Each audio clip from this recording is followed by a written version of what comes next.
The mini hatch is a true original, especially in this 3-door combustion form. In this 4th generation F66 series guise, the brand's smallest model has become smarter and more sophisticated, and also comes in the fiery John Cooper Works form we look at here.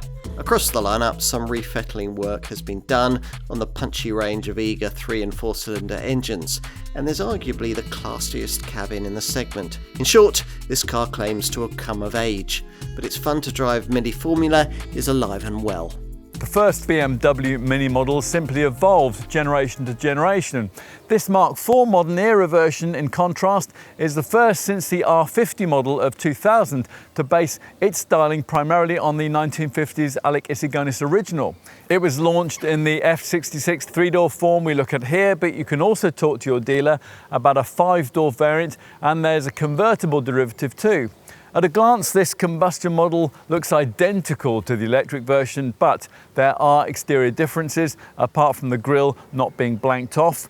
These include black plastic cladding along the flanks and a clamshell bonnet line. Inside, up front, as with every Mini, the cabin centrepiece remains a familiar large circular central display, here 9.5 inches in size. With this generation design though, it's not accompanied by a little instrument dial, which you don't really need anyway because most models now get this head-up display. Otherwise, there's nothing to view through this redesigned steering wheel except the new textile trimmed dashboard panel, which stretches away from you towards this rather upright windscreen. It changes in colour according to the trim level, and it suits the whole trendy Mini vibe. The minimalist fascia is largely shorn of buttons, and the gear selector's been relocated to a position in a row of toggle switches just beneath the central screen. You sit quite low, that adds to the promised sporty feel.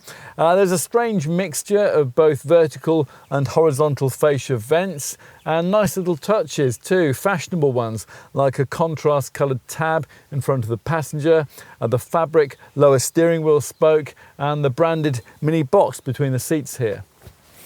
Time to take a look in the back.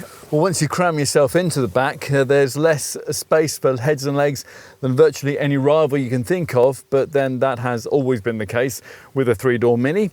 And this rear bench is restricted to 2 people, in contrast, of course, to the 5-door model, which has a small middle seat.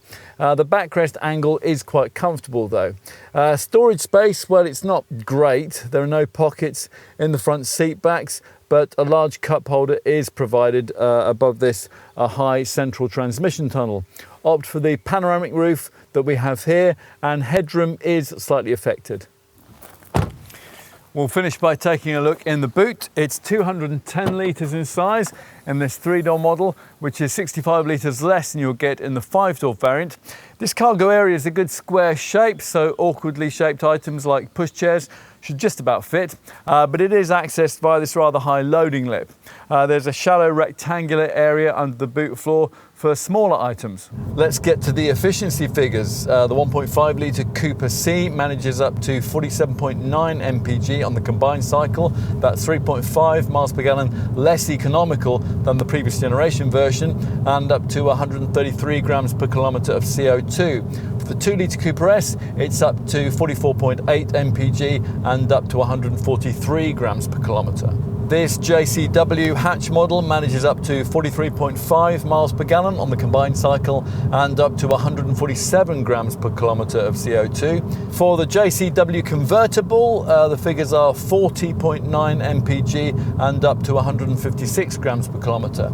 This 4th generation redesign of the Mini hatch saw the car grow up a little and face its responsibilities, as all of us have to. Yet, at the same time, the brand was keen that this car shouldn't lose its fun and joie de vivre, the very attributes that make most customers want to consider one in the first place. Now, the updates that we've been reviewing here are mostly aimed at making very sure that that doesn't happen. This hatch version is now smarter, better connected, and more sophisticated than ever before. Some rivals might be arguably more stylish or slightly larger, but still none can beat this car's fun factor and everyday running cost affordability, both still crucial considerations in buying a model of this kind. Back in 1956, when he created the British original, Sir Alec Isigonis knew that. We think he'd be pleased at how this creation's turned out.